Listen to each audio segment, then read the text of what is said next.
શ્રીનાથજી ચરિત્રામૃત સચિત્ર ગ્રંથ શ્રી હરિરાયજી કૃત તેમાં હવે ગઈકાલનો જો અધૂરો પ્રસંગ હતો તે આજે વિરામ પામશે.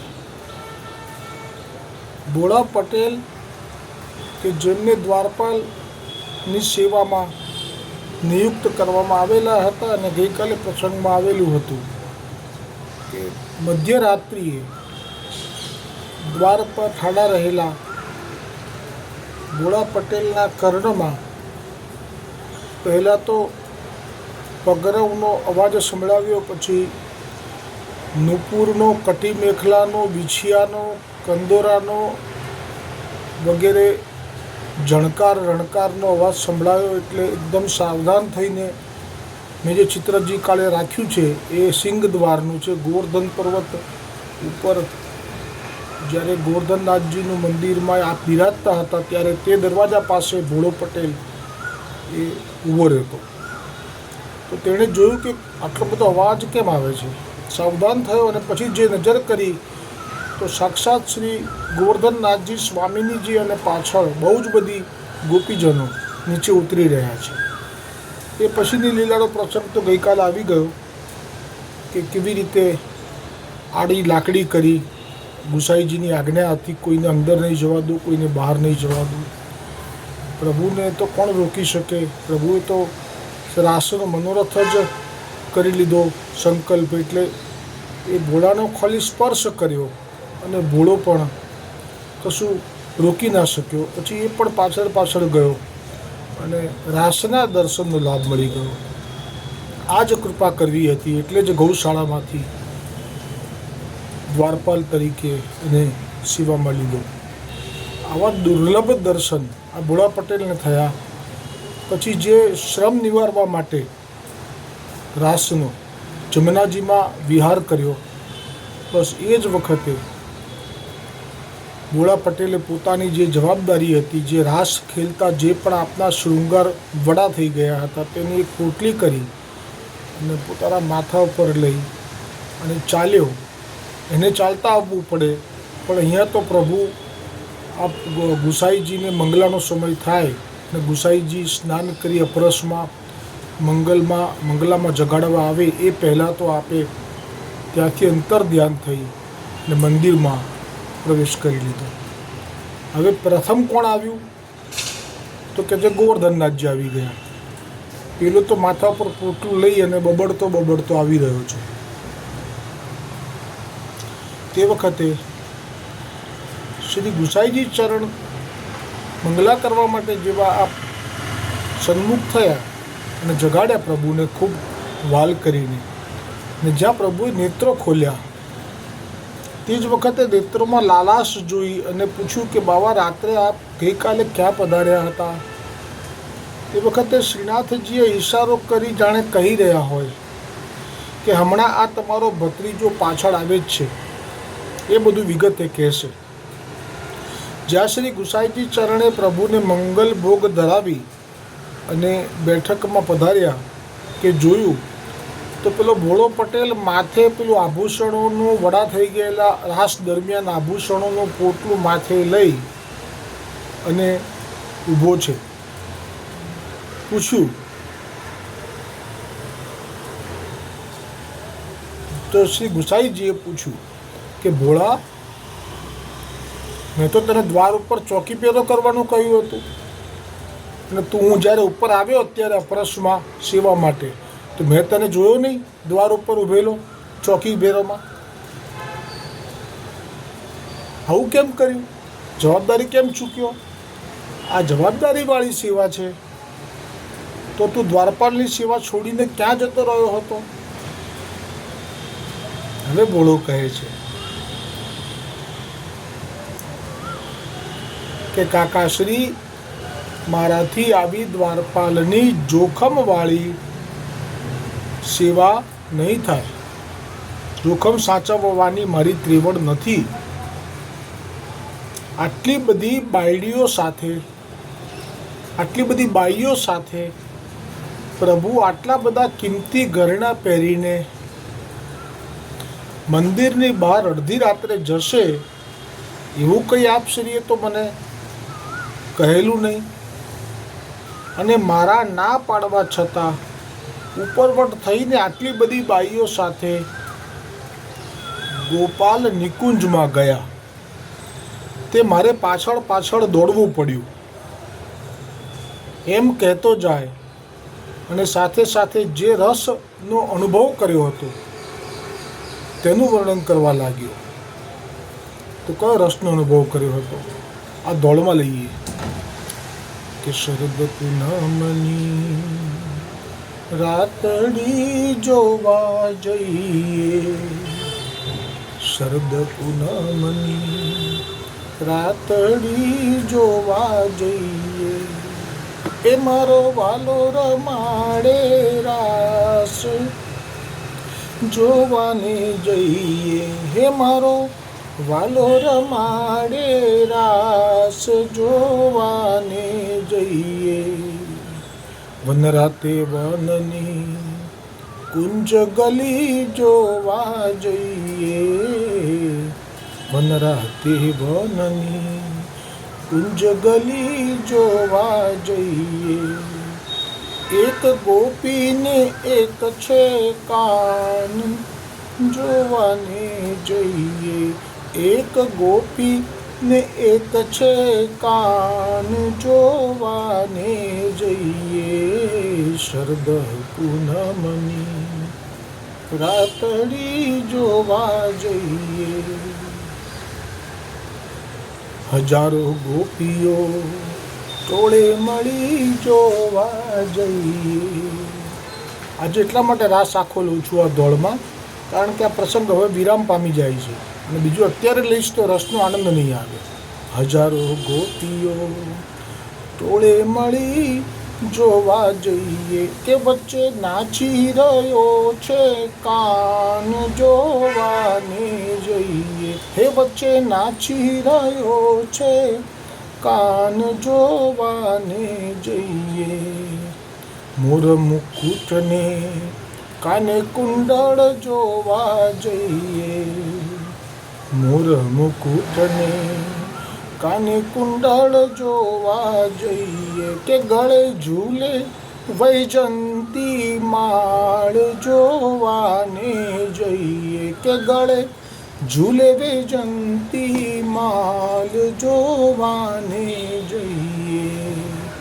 પીળું પીતાંબર શોભતું જોવા જઈએ, પીળું પીતાંબર શોભતું જોવા જઈએ. લાજે લાજે છે કોટી કામ જોવાને જઈએ, કે લાજે લાજે છે કોટી કામ જોવાને જઈએ. શરદ પૂનમની રાતડી જોવા જઈએ, શરદ પૂનમની રાતડી જોવા જઈએ, કે મારો વાલો રમાડે રાસ જોવાને જઈએ. વલ્લભના સ્વામી નાથને જોવા જઈએ, વલ્લભના સ્વામી શ્રીનાથને જોવા જઈએ, એ દેજો દેજો ચરણમાં વાસ જોવાને જઈએ, કે દેજો દેજો ચરણમાં વાસ દેવાને જઈએ, દેજો દેજો ચરણમાં વાસ જોવાને જઈએ. શરદ પૂનમની રાતડી જોવા જઈએ, શરદ પૂનમની રાતડી જોવા જઈએ. કૃષ્ણ કનૈયો કામણદારો યશોદાજીનો જાયો છે, હે યશોદાજીનો જાયો છે. નંદ દુલારો પ્રીતમ પ્યારો સૌનો લાડ કવાયો છે, રે જીરે સૌનો લાડ કવાયો છે. હે બંસી નાદે ગોપી સાથે, આહા બંસી ના દે ગોપી સાથે એવો રાસ રચાયો છે, હા એવો રાસ રચાયો છે કે વનરાવનના ચોકે આજે આનંદ આનંદ છાયો છે રે જીરે, આનંદ આનંદ છાયો છે રે જીરે, આનંદ આનંદ છાયો છે. ગુસાઈજી પણ એક ચિત્તથી શ્રવણ કરી રહ્યા છે, ભોળા પટેલના હૃદયનો ભાવ જોઈ રહ્યા છે કે આને તો રાસના દર્શન થઈ ગયા.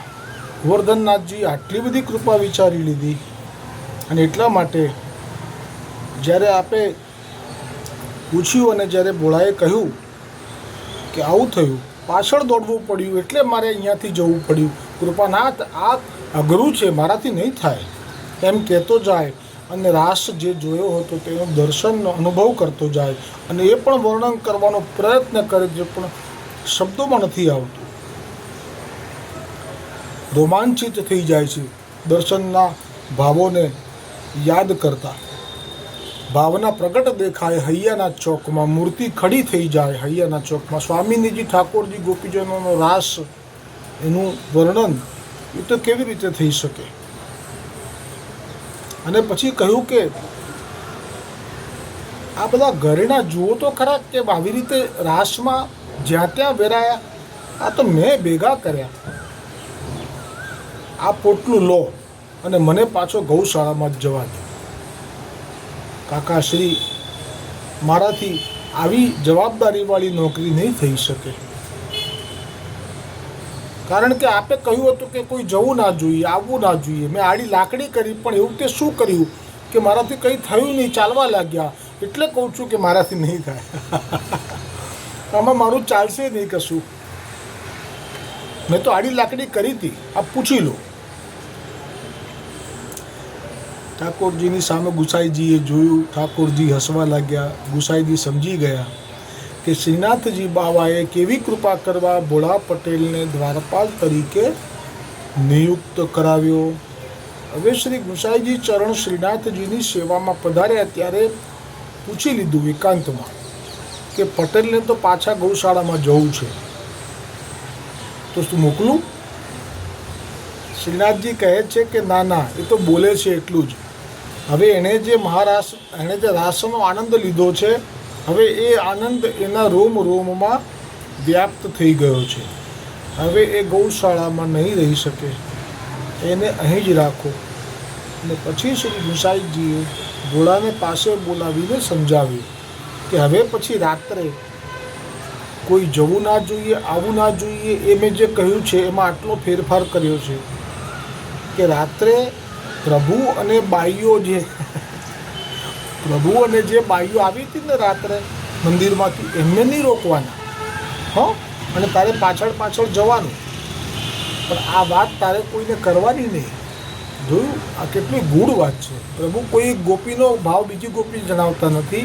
એમ ગોવર્ધનનાથજી જ્યારે રાસની લીલાએ જાય છે તો એ પણ આપણે વૈષ્ણવો રોજ આપના બેઠકમાં આપણે દંડવત કરવા આવે છે. આપણે ક્યારેય વૈષ્ણવોને પણ કહ્યું નથી કે તમારે આવી રીતે ઠાકોરજી આવી રીતે રાત્રે રાસ કરવા ગયા હતા. હવે આ તો સાક્ષી બની ગયો, એની બી કૃપા કરી એટલે. બાકી આપ તો એવી રીતે પધારે કે આ પણ ઊંઘે બેઠા બેઠા. એવા પ્રસંગો છે ગુસાઈજીના. એ પાથોને લેવડાવવા માટે આપણે જ્યારે લીલા કરી તો જે આ જ બેઠો તો મારા ખ્યાલથી કોણ હતું એ વખતે, રૂપો પોર્યો હતો. અને એ તો બેઠા બેઠા એવો ઊંઘાડી દીધો એને. અને પછી પાથોએ આવીને દહીં ભાત બધો ઠાકોરજીના થાળમાં, ઠાકોરજી જ આજ્ઞા કરી કે ભાઈ ગુસાઈજીની અમારી મેળ મર્યાદા નહીં તોડવાની, એટલે તો અમારા થાળમાં પધરાવ અને પછી તું જા. એટલે નીચેથી ઉપર આવી, પોતાના દીકરા માટે લઈને નીકળી હતી. જીદ કરીને લઈ લીધું, કીધું દીકરા માટે તારા ઘરમાં આ પડ્યું જ છે ને, જા એ લઈ લેજે અને પછી જજે ખેતરે પાછી જા, એમ કરીને. તો એ વખતે નવાઈ લાગી કે કેવી રીતે આ થાળીમાં આ બધું ઠાકોરજીના ઉંગલીના નિશાન. અને પછી રૂપાને પૂછ્યું કે તું કેવી રીતે ચોકી પહેરો કરે છે આવી રીતે? તો કંઈ ખબર નથી કોણ આવ્યું. મને તો બહુ ખેદ થયો, કોઈ અજાણ્યું આવીને આવી રીતે ગોવર્ધનનાથજીને ધરી જાય, મારા ઠાકોરજીને. પછી રૂપાપુરિયાએ કહ્યું કે ના ના, હું તો ક્યારેય ના ઊંઘું, પણ મને ઊંઘાડવામાં આવ્યો. મને ઊંઘાડવામાં આવ્યો, પછી લીલા થઈ. જે આપ જ પૂછી લો. અને પૂછ્યું તો ખબર પડી કે હા મેં ઊંઘાડ્યો હતો. એવી રીતે અહીંયા આ પટેલ કહે છે કે આવું કર્યું મારી સાથે. ગુસાઈજી કહે છે કે જો હવે છે ને તું રોકીશ નહીં, હા, અને તારે પણ પાછળ પાછળ તો જવાનું, પણ આ વાત મારા સિવાય તારે કોઈને કરવાની નહીં. શ્રી ગોકુલનાથજીના આ અતિ કૃપાપાત્ર એવા શ્રી હરિરાયજી મહાપ્રભુજીની કેવી અસીમ કૃપા છે કે આવા દિવ્ય ગૂઢ લીલા પ્રસંગોને પ્રકટ કરી, જે કોઈને અધિકાર નથી. ગુસાઈજી ના પાડીને કોઈને નહીં કહેવાનું, પણ આપણને ગોકુલનાથજીની કૃપાથી હરિરાયજી દર્શન કરાવી દીધા. કેમ ભૂલી જવાય આપના આ કૃપાના ધોધને? કેવી અસીમ કૃપા! આવા દિવ્ય ગૂઢ લીલા પ્રસંગોને પ્રગટ કરી પ્રભુની કૃપા, કરુણા અને શ્રી ગુસાઈજીના મનોભાવને પણ પ્રગટ કરી દીધા.